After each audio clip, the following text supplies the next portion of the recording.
Eles ouvem as crianças rirem, sentem o cheiro do jantar sendo feito, batem os pés acompanhando o ritmo de uma música. Negam a Deus, mas desfrutam de sua benevolência. Mas esses privilégios são confiscados na entrada do inferno. Está escrito na segunda epístola aos Tessalonicenses, capítulo 1, versículo 9, que os transgressores serão banidos da face do Senhor. O inferno não conhece nenhum dos atos de bondade do céu, não conhece o fluir dos benefícios divinos. O único riso que os não arrependidos ouvem é perverso. Os únicos desejos que conhecem são egoístas. Para James Denney, teólogo escocês estudioso do Novo Testamento, os que rejeitam Deus atravessam uma noite em que não há amanhecer. O inferno é a sociedade na sua pior versão. O mais trágico é que o inferno tem a ver com indivíduos no seu pior estado. Ele traz à tona e reforça os traços mais feios nas pessoas. Os desejos serão desenfreados. Provocadores irão irritar-se e nunca encontrarão paz. Ladrões irão roubar e nunca terão o suficiente. Bêbados terão sempre o desejo de beber e glutões estarão sempre exigindo mais. Ninguém será satisfeito. Lembre-se do que está registrado em Marcos, capítulo 9, versículo 48. O seu bicho não morre. Thomas Vincent, cujos escritos datam do século XVII, já dizia que não só o incrédulo estará no inferno, mas o inferno também estará nele. A morte congela a bússola moral. As pessoas continuarão a ser como entraram.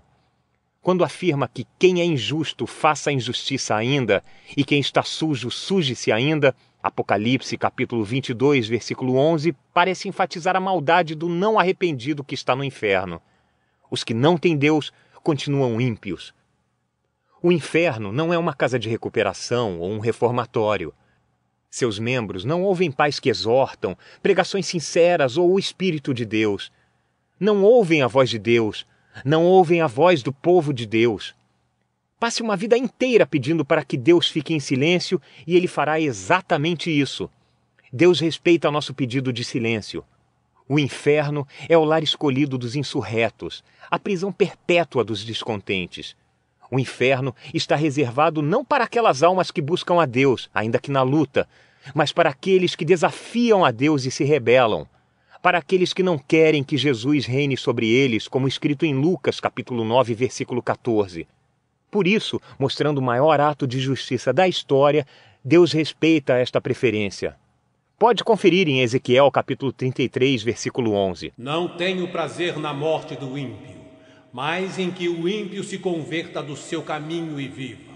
Não é da vontade de Deus que alguém pereça, mas o fato de alguns perecerem ressalta a justiça de Deus revelada em Apocalipse, capítulo 21, versículo 2. Não entrará na cidade coisa alguma que contamine e cometa abominação e mentira, mas só os que estão escritos no livro da vida do Cordeiro. Deus deve castigar o pecado. Deus, inerentemente santo, tem de excluir o mal de seu novo universo. Deus, eternamente gracioso, nunca impõe sua vontade. Ele insiste para que os rebeldes continuem a bordo, mas nunca os amarra ao mastro.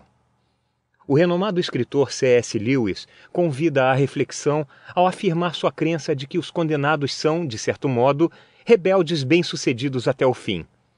Para Lewis, as portas do inferno estão trancadas por dentro. Como um Deus amoroso poderia mandar pecadores para o inferno? Ele não manda.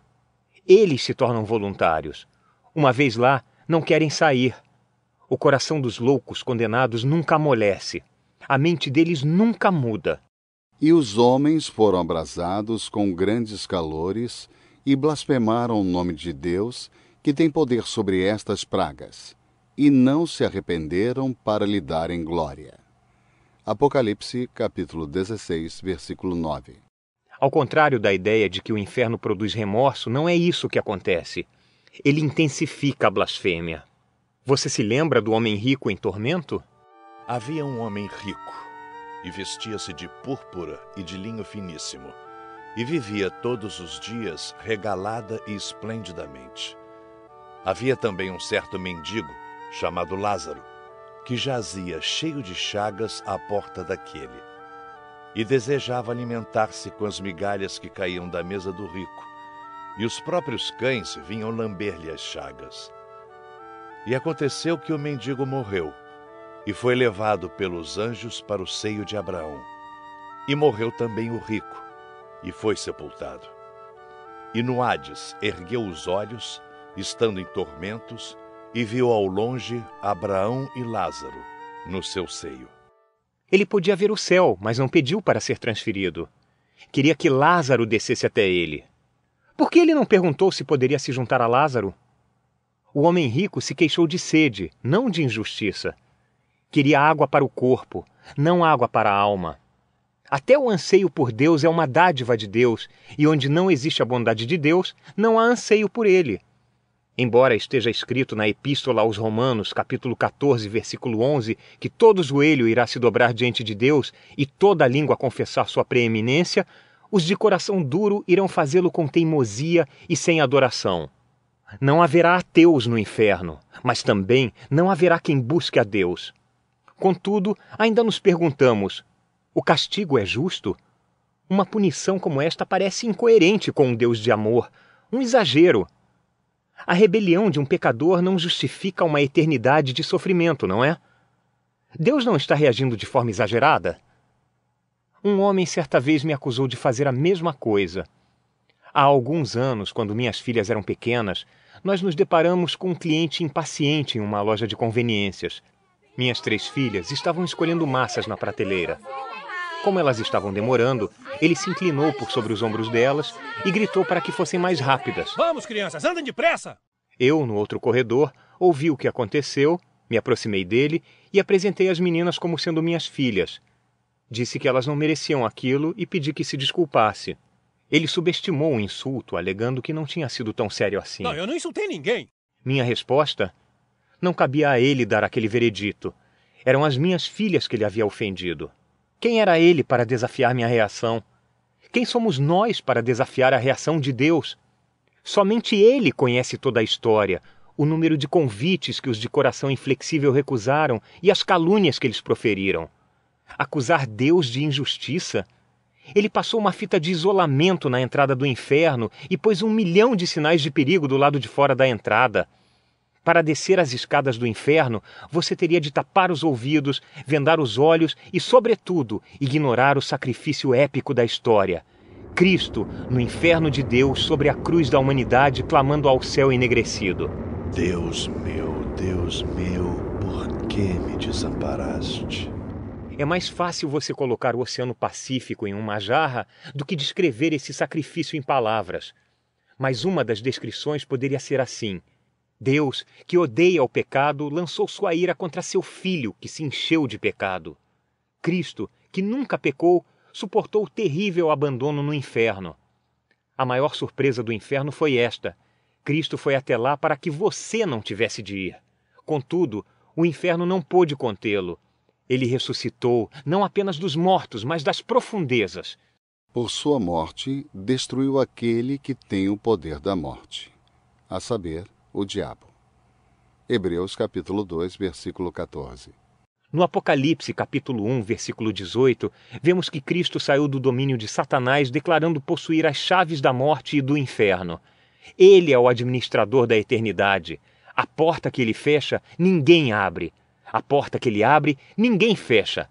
Graças a Cristo, esta terra pode ser o lugar mais próximo que você pode chegar do inferno. Mas, distante de Cristo, esta terra é o lugar mais próximo que você chegará do céu. Uma amiga falou-me sobre as últimas horas de sua tia. A mulher atravessou a vida sem temor a Deus ou respeito por sua palavra. Ela era ateia. Mesmo em suas últimas horas, ela se recusou a deixar que alguém falasse de Deus ou da eternidade. Somente seu Criador conhece seus últimos pensamentos e destino eterno, mas a família ouviu suas últimas palavras. A poucas horas de morrer, quase não se dando conta do que estava acontecendo ao redor, ela abriu os olhos. Dirigindo-se a um rosto que somente ela enxergava, desafiou. Você não me conhece? Hã? Você não me conhece? Será que ela estava ouvindo a sentença de Cristo? Nunca vos conheci. Apartai-vos de mim.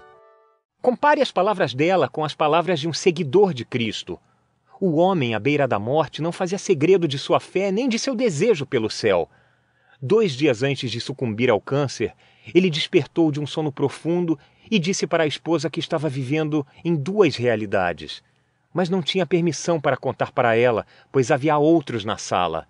No dia de sua morte, abriu os olhos e perguntou à esposa se ele era especial por estar vendo tudo o que via. Enfrentando a morte com medo ou com fé, com pavor ou com alegria, para que todo aquele que nele crê não pereça, Deus faz a oferta. Nós fazemos a escolha.